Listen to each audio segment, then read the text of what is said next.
श्री शिवाय नमस्तुभयम। दोस्तों, जैसा कि आप सभी लोग जानते हैं कि 8 दिसंबर 2025 पौष महीने में पड़ने वाली सोमवार पंचमी व्रत है और पौष महीने की सोमवार व्रत है और हमारे हिंदू धर्म में इसका बहुत ही बड़ा और विशेष महत्व होता है। अगर कभी भी मौका लग जाए और पौष महीने का पंचमी तिथि सोमवार के दिन पड़ जाए तो आप लोगों को सिर्फ और सिर्फ तुलसी की सूखी लकड़ी वाला उपाय तो अवश्य ही करना चाहिए। इन दोनों का संयोग बहुत ही कम आता है। इसी के साथ में गुरुजी ने अपनी शिव पुराण कथा में बताया है कि इस दिन आपको तुलसी की सूखी लकड़ी वाला उपाय तो आपको अवश्य ही करना चाहिए, क्योंकि ऐसा दिन पूरे साल में सिर्फ एक ही बार आता है। और दोस्तों, आप सभी लोग जानते हो कि सोमवार पंचमी तिथि का अगर सबसे बड़ा कोई उपाय है तो वह तुलसी की लकड़ी वाला उपाय है। तो दोस्तों, सोमवार पंचमी तिथि के दिन आप लोगों को इस तुलसी की सूखी लकड़ी वाला उपाय को जरूर करना है। बहुत सारे लोग होंगे जिन लोगों ने इस उपाय को ना किया हो, मतलब पूरा साल निकल गया, उन्होंने किसी भी दिन इस तुलसी की सूखी लकड़ी वाला उपाय को ना किया हो। पर दोस्तों, आपके पास एक आखिरी मौका बचा हुआ है जो कि सोमवार पंचमी तिथि के दिन है। इस दिन आप लोगों को इस वाले उपाय को जरूर कर लेना है। भले ही आपने पूरे महीने भर इस उपाय को ना किया हो, पर अगर आपने इस पौष महीने के सोमवार पंचमी तिथि के दिन अगर इस वाले उपाय को कर लिया तो आपको इस उपाय को करने का वो फल मिलेगा जिसकी आपने कभी कल्पना भी नहीं करी होगी। इसीलिए आप लोग इस वाले उपाय को एक बार जरूर कर लेना है ताकि आप लोगों के हाथ से ये मौका ना जा सके और आप इस उपाय को का फल मिलेगा। दोस्तों, ये उपाय पंडित जी ने अपनी अभी की ही श्री शिव महापुराण की कथा में बताया है, जिस उपाय को आज हम आपको बहुत अच्छे से समझाने वाले हैं। इस वीडियो को देखने के बाद उपाय को समझने के लिए आपको कोई और वीडियो को देखने की जरूरत नहीं पड़ेगी। तो चलिए दोस्तों, उपाय को शुरू करते हैं। देखिए, ये इस पौष महीने सोमवार पंचमी तिथि के दिन ये इतना खास होता है, इतना महत्वपूर्ण होता है। देखा गया कभी कभी बड़े बड़े पूजा पाठ अनुष्ठान से जो कि मनोकामना पूर्ण नहीं होते, वहां पौष महीने के सोमवार पंचमी तिथि के दिन एक छोटे से उपाय करने से ही आपकी मनोकामना पूर्ण हो जाती है। और बहुत सारे लोगों ने इस उपाय को किया भी है, पर उनको इस उपाय को करने का फल भी जरूर मिला है। अगर आप लोग भी पूछी जाए इस उपाय को करना चाहते हैं तो आप इस उपाय को पहले अच्छे से समझ लेना, सुन लेना, उसके बाद करना। इस उपाय का फल जरूर मिलेगा। और इस उपाय को कर लेने से आपके घर में चाहे किसी भी प्रकार की दुख और समस्या क्यों ना चल रही हो, आपको उसका कारण भी नहीं पता है कि भाई ये समस्या किस कारण से चल रही है, उसका कुछ भी कारण हो सकता है, जैसे पितृदोष हो सकता है या किसी भी तरह का मंगल दोष भी हो सकता है। तो इस दिन आप लोगों को ये वाला उपाय कर लेना है। ये एक ऐसा उपाय है जिस उपाय को अगर किसी विशेष दिन पर किया जाए तो भाई उस विशेष दिन का जो है तो हमें मिलता ही मिलता है, पर हमने उस दिन पर इस उपाय को किया है तो हमें उससे भी बड़ा फल मिलता है, और फल बहुत जल्दी मिलता है, क्योंकि आप इस उपाय को बहुत ही बड़े और विशेष दिन पर कर रहे हो। तो चलिए अब उपाय के बारे में बात करते हैं, लेकिन उससे पहले आप लोगों को यह जानना आवश्यक है कि आखिर ये उपाय किस समय करना है, किसको करना है और कैसे करना है। तो चलिए हम आगे आपको वीडियो में एक एक करके बता देते हैं। लेकिन अगर आप लोग हमारे चैनल पर पहली बार आए हैं या फिर मेरी आवाज आज पहली बार सुन रहे हैं तो हमारे चैनल को सब्सक्राइब जरूर कर दिया है लेना, और इस वीडियो को लाइक करके कमेंट बॉक्स में श्री शिवाय नमस्तुभयम ओम नमः शिवाय जरूर टाइप कर देना। तो दोस्तों, इस तुलसी की सूखी लकड़ी वाला उपाय को हमें सोमवार पंचमी तिथि के दिन कैसे करना है, किसको करना है, किस समय करना है और कहां पर करना है, ये सारे सवालों के जवाब आपको इस वीडियो में मिल। और जो ये वीडियो देखेगा भाई, उसको तुलसी की सूखी लकड़ी वाला उपाय जरूर करना चाहिए, क्योंकि इस दिन काला तिल का भी बहुत ही बड़ा और विशेष महत्व होता है।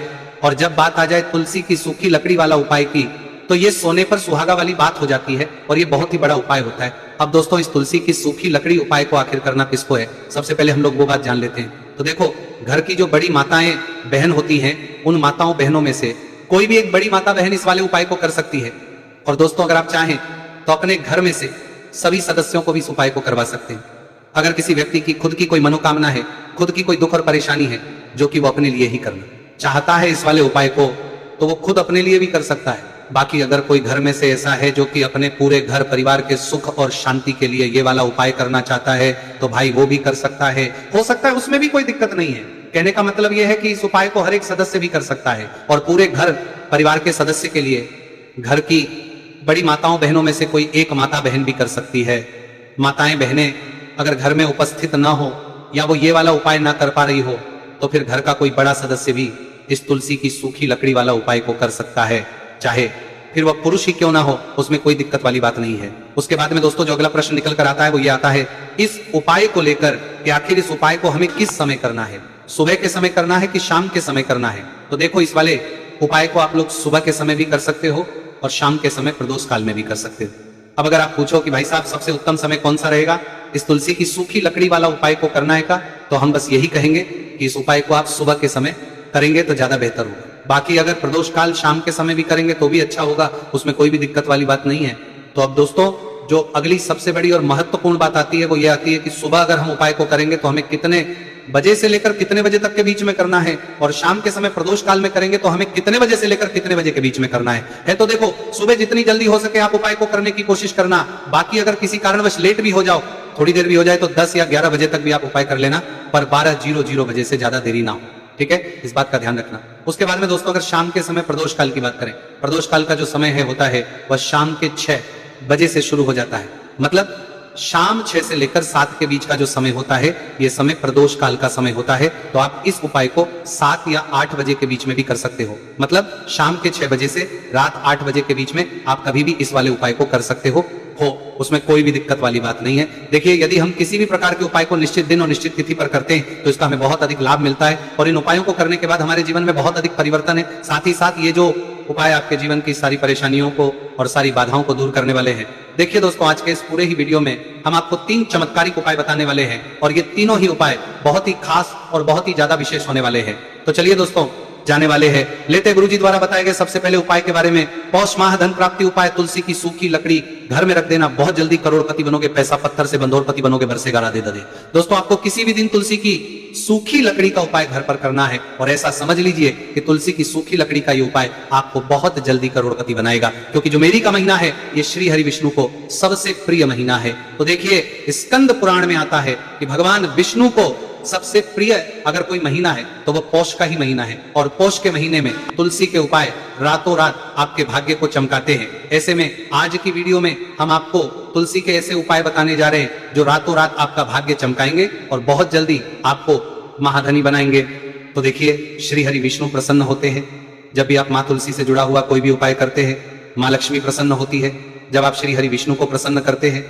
अब आज की वीडियो में जो उपाय हम आपको जा रहे हैं, इस उपाय को करने से श्री हरि विष्णु तुरंत प्रसन्न होते हैं और सीधे सीधे आप मां लक्ष्मी को प्रसन्न कर लेते हैं। आपके जीवन में आप खुद अपने सौभाग्य को प्रसन्न कर लेते हैं। इसकी तरफ करने के भी आपके जीवन में आप खुद अपने सौभाग्य को प्रसन्न कर लेते हैं, प्राप्त कर लेते हैं इस छोटे से उपाय को करके। तो देखिए, सबसे पहले बात कर लेते हैं कि जो मां तुलसी है, इनके बिना श्री हरि विष्णु का पूजन और श्री हरि विष्णु का भोग दोनों ही अधूरे हैं। जब भी हम श्री हरि विष्णु को भोग कराते हैं, उनको भोग लगाते हैं, उसमें हम तुलसी दल जरूर डालते हैं।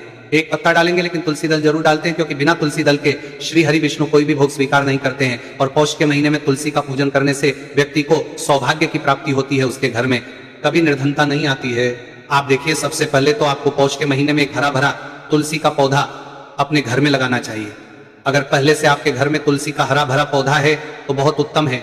अगर नहीं है तो पौष के महीने के लिए महीने में एक तुलसी जी का पौधा आप जरूर लेकर आ, क्योंकि सबसे श्रेष्ठ महीना है तुलसी के पौधे को अपने घर में लाकर लगाने के लिए। दूसरी चीज की देखिए, पौष के महीने में या उससे पहले आपके घर में तुलसी जी का पौधा सूख गया है, और अगर तुलसी का पौधा आपके घर में सूखा हुआ है तो उससे कौन पाए है जो आप करके रातों रात अपने भाग्य को चमका सकते हैं। तो देखिए, अगर आपके घर में तुलसी जी का सूखा हुआ पौधा है, इसमें आपको हरे भरे पौधे से उपाय नहीं करना। आपके घर में तुलसी जी का अगर सूखा हुआ पौधा है, उसी से आप उपाय नहीं करेंगे, इस चीज का ध्यान रखेंगे। तो देखिए, अगर तुलसी जी का पौधा सूख गया है तो आपको क्या करना है, छोटी छोटी टहनियां लेनी है, गिन करके 7 टहनियां। ठीक है ना? कितनी टहनियां लेंगे? 7 टहनियां लेंगे। थोड़ा सा मौली धागा आपको लेना है, और 7 तुलसी की सूखी लकड़ी को एक के अपने अंदर एक यानी गट्ठा टाइप का बनाना है और उसको बांध देना है। ठीक है ना? सारी तुलसी की लकड़ियों को इकट्ठा करना है और मौली धागे से बांध देना है। बांध देंगे कलावा लपेट कर। अब आपको क्या करना है, रोली का इस तुलसी की सूखी लकड़ी पर आपको करना है, रोली का तिलक करेंगे। अगर चंदन है तो थोड़ा सा चंदन लगा दीजिए। अब ये तुलसी की जो सूखी लकड़ी है, ये आपको थोड़ी देर अपने घर के मंदिर में रखनी है श्री हरि विष्णु के सामने, और एक देसी घी का दीपक आपको श्री हरि विष्णु के सामने लगाना है। दीपक गोल बाती का लगाएंगे और उसमें एक चुटकी पिसी हुई हल्दी डाल देंगे। ठीक है ना? श्री हरि विष्णु को हल्दी बहुत प्रिय, दीपक लगा देंगे। थोड़ी देर बाद जो तुलसी की लकड़ियां हैं उनको ऐसे ही रखा रहने देंगे, तिलक कर देंगे। अब थोड़ी देर बाद आपको क्या करना है, तुलसी की वो जो सूखी लकड़ी बांधी थी कलावे से, मोली धागे से, अब आपको उन्हें उठाना है। एक छोटे से लाल कपड़े में आप इसको रख लीजिए। ठीक है ना? लाल कपड़े में रख लीजिए, पीला कपड़ा हो तो पीले कपड़े में रख लीजिए।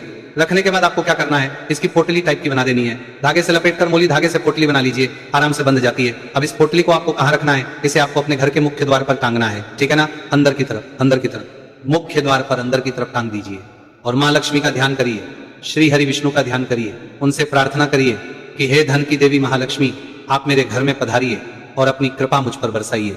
इस तरह से आपको प्रार्थना करनी है और मंत्र बोलना है ओम नमो भगवते वासुदेवाय नमः 11 बार ये मंत्र बोलना है। एक दीपक आपको जिस दिन भी उपाय कर रहे हैं अपने घर के मुख्य द्वार पर प्रज्वलित करना है। चौमुखी दीपक, 4 बाती का दीपक लगाएंगे और थोड़ी सी हल्दी उस दीपक में भी डाल देंगे। द्वार पर दीपक बाहर की तरफ लगाना है, सीधे हाथ पर, ठीक है ना। ये उपाय पौष में आप करिए और देखिए कि कैसे आप महाकरोड़पति बनते हैं, कैसे आपके पास पैसा आता है और कैसे आपके पास पैसा रुकता है। तो ये वही उपाय है जो रातों रात आपके भाग्य को चमकाएगा और आपको महाधनी बनाएगा। छोटा सा उपाय आपको महाकरोड़पति बनाएगा, आपके बाद करोड़पति बनते बनाया गया है, देगा। अगर सच्ची श्रद्धा से आपने इस उपाय को कर लिया, साथ ही साथ पौष के महीने में अगर कोई जूते का दान कर देता है, जूते चप्पलों का कोई दान कर दे इस माह में, तो समझ लीजिए उसे हर वो वस्तु मिलती है जिसकी वो कल्पना करता है, जिसकी वो चाहता है। आपने अगर कुछ ऐसा सोचा है कि हाँ मुझे ये वस्तु या मुझे ये चीज मिल जाए, मेरी ये इच्छा पूरी हो जाए, आपकी कोई भी इच्छा अधूरी है, पूरी नहीं हो रही, तो पौष माह में आप चाहे किसी एक व्यक्ति को दान करें, जूते या चप्पल का दान जरूर करेंगे और फिर देखिए कि आपका भाग्य कैसे आपका साथ देता है और कैसे आप अपने जीवन में आगे बढ़ते चले जाते हैं। तो बहुत अच्छे से उपाय आपको बताया है।